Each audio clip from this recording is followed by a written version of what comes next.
Hello friend, welcome to your study channel সহজ শিক্ষা education. তাহলে আজকে তোমাদের জন্য আরও একটি আপডেটটা কি দেখো, এসএসসি জিডির যে রেজাল্ট পেন্ডিং ছিল সেই রেজাল্ট প্রকাশ করা হয়েছে। তোমরা অবশ্যই তোমাদের রেজাল্ট চেক করে নাও। তোমরা অফিসিয়াল ওয়েবসাইটে গিয়ে এর রেজাল্টটা চেক করে নিতে পারো। যারা পাস করলে তোমাদের সকলকে অল দ্য বেস্ট। যারা এবারও পাস করতে পারলে না, পরীক্ষাটা ক্র্যাক করতে পারলে না, তো তোমাদের জন্য অল দ্য বেস্ট। তোমরা সামনের বার আবার চেষ্টা করো, আশা করি সামনের বার তোমাদের হয়ে যাবে।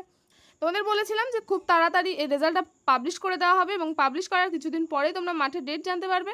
তো তোমরা আজকে রেজাল্টটা চেক করে নাও, এরপর মাঠের ডেট জানতে পারলে তোমাদের সঙ্গে অবশ্যই শেয়ার করব। দেখো, চেক করার সময় অফিসিয়াল ওয়েবসাইটে হয়তো একটু ট্রাফিক আছে, সেই কারণে তোমরা হয়তো চেক করতে একটু সমস্যা হবে। তাহলে একটু ধৈর্য ধরে চেক করো, তোমরা অবশ্যই দেখতে পাবে। এবং আমার ডিসক্রিপশন বক্সে দেওয়া থাকবে যে কোথায় কত কাট অফ গেল, কোন কোন স্টেটে, এবং চেক করার কী প্রসেস, সেটা আমি আমার ডিসক্রিপশনে দিয়ে রাখলাম। তোমরা ডিসক্রিপশনটা ফলো করে নিও। তো আজকের ভিডিওটা এই পর্যন্তই। ভালো লাগলে লাইক করো, চ্যানেলে নতুন হলে চ্যানেলটাকে সাবস্ক্রাইব করো, এবং সকল এসএসসি জিডি যারা ক্যান্ডিডেট রয়েছে তোমাদেরকে অল দ্য বেস্ট। তোমরা প্রিপারেশন চালিয়ে যাও, সামনে তোমাদের মাঠ রয়েছে।